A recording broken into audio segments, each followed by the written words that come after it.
So yeah, those are beads I'm working on right now. And as I do these beads more and more, I start to get like more interested in different techniques.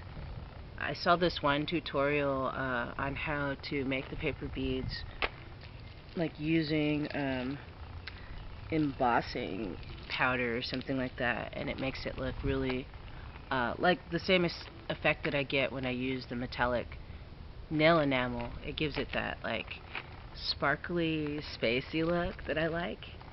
And I mean, I like all these beads, every design and all that I've done, but those really just pop. I mean, I'll show you what I mean. Let's see. Like this one, these are the paper mache beads that I make. I don't know if you can see that good. Did I get too close, too far away? But yeah, these I put the nail enamel on them, the metallic nail enamels on there, and yeah, it pops more. It just really pops more. So I like that. I like that look. You can also like I just showed you with that one that says "girl" on it. I wrote the word lettering on the bead, and then I glossed it over with some metallic nail enamel, silver. Just a light coating so it's not covering up the lettering, so you can read the lettering on it. Yeah, and it just really pops. So like, you could kind of like combine everything you've learned as far as paper bead making to make a very like unique bead if you wanted to go all out, you know, which I've been doing, and because it's been so much fun. It's been so much fun. I'll just show you again. Let me show you I'll just leave this on. I'll show you this one right here too. The designs I do on these beads. A lot of times it's random. I don't really plan it out. You could plan it out if you want it to. So if you wanted to like make a gift for someone and you knew what they liked, or you knew their astrological sign, you could like look up, you know, whatever symbol for the astrological sign and make paper beads. You know, draw the designs on the paper beads. Makes really great gifts. You could just make it for yourself. So you have nice jewelry to wear, fun and creative jewelry. See that? So what I like about, you know, making these beads is that they're individual. I gotta show you this one. I don't know if you can read it. It says legalize it. Anyway. But yeah, these paper beads are so much fun to me. When you're looking for like ways to de-stress, I mean, I love making these because you tune out everything else and you just like write on these individual beads, and it's definitely a stress reliever. I like that one a lot. That one turned out really good. I like that one so much. I hope that these are coming out with my camera. I can't really see what's going on while I'm filming, so hopefully you guys can see the images clear enough. So, but I just wanted to share with you guys all the different designs you can do on the beads. Like this one, you see that? It was just a plain bead, paper bead. The pattern was kind of like a wood kind of pattern with white on top. So as you can see, or if you can see it, I drew two goddess figures on there. See? Like, so you can get really intricate with this if you have a fine tip marker of some sort. I like to get the Sharpie ones, you know, and they come in different colors. They come in different, oh yeah, like the metallic ones. They have the metallic ones, and those are really cool. So, yeah. Okay, guys, you could also, like, paint them, too, with acrylic paint, and I think I've mentioned that. I believe I have a really good example of that in here, perhaps. Where are you? Are you just gonna prove me wrong? Unless I have it on one of these necklaces.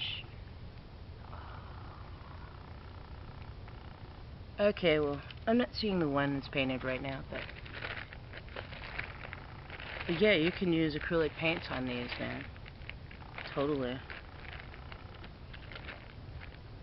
Yeah, like I said, some of the designs on these, they don't even need painting or any extras on it.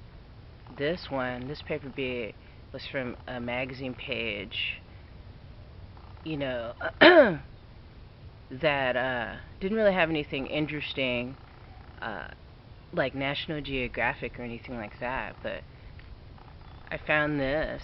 It was like an ad for some sort of beer or something, but it had Roman numerals on it, and it looked like a clock, and I thought, wow, that would be a cool bead.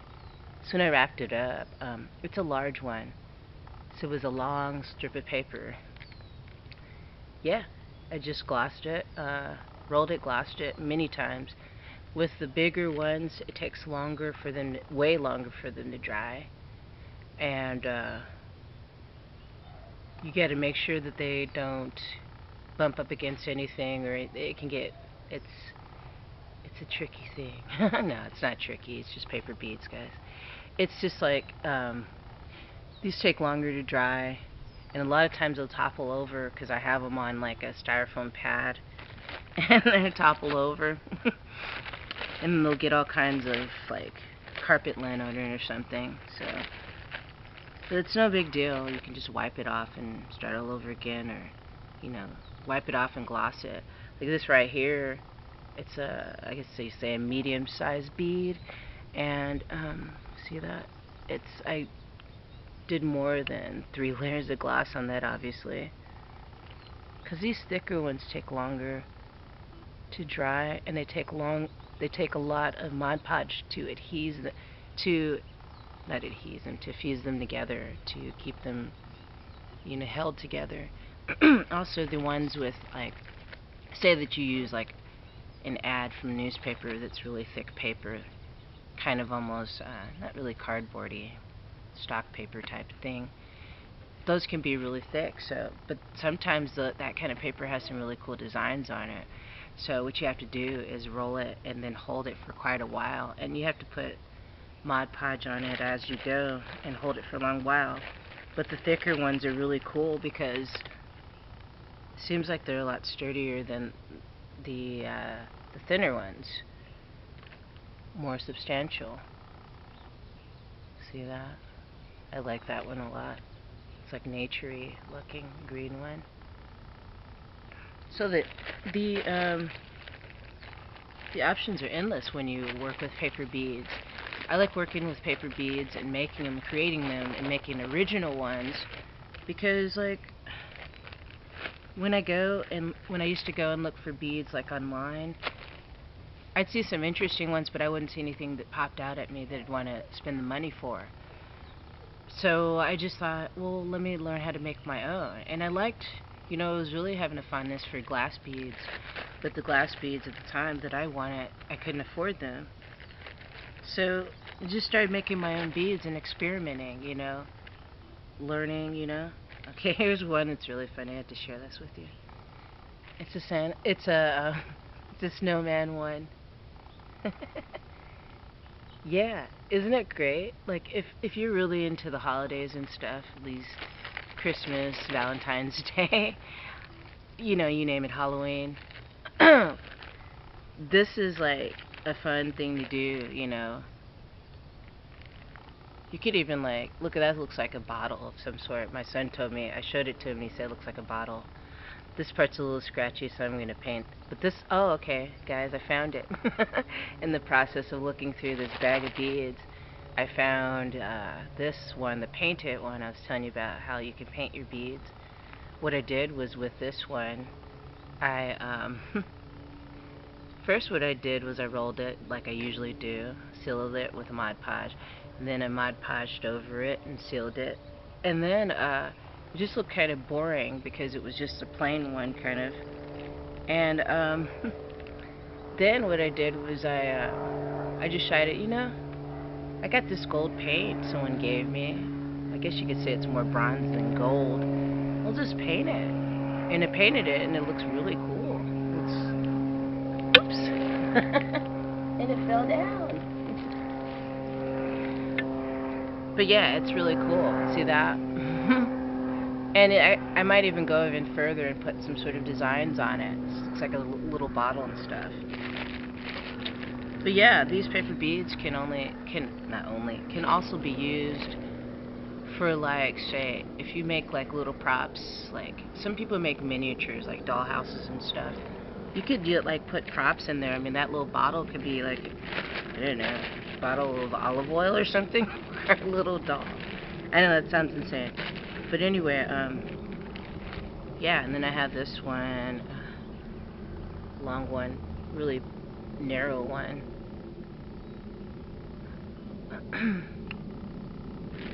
Yeah, so that's fun. I like making paper beads, and I hope you will too, because it's just another way of expressing yourself. It's just another way of de-stressing. It's just another way of just doing something fun and not being serious all the time. Yeah, they're fun. They're fun to make. You can also, like I've said, you can use them on just about anything you want artistically. You know, one of these days I'm going to make a paper bead curtain is what I want to do for my living room. Well, for all the rooms. So, yeah, thank you for joining me for today's show. Hopefully the photos came out really good. I'm going to zoom in on the paper beads in just a bit so you can see what all I have. I'm going to empty them out, guys. Watch out. Let me bring you closer to me so you can see what I'm doing. I'm emptying it out. See that? Look at all those paper beads. This was what I should have done in the beginning of the show, huh? So, there. It's getting in there. Can you see them? So it's a bright day today. Let's see there. Another one with the mermaid on it. And here's that one that I was telling you about if you couldn't see it before. The Roman numerals on it. Move back. Still getting the hang of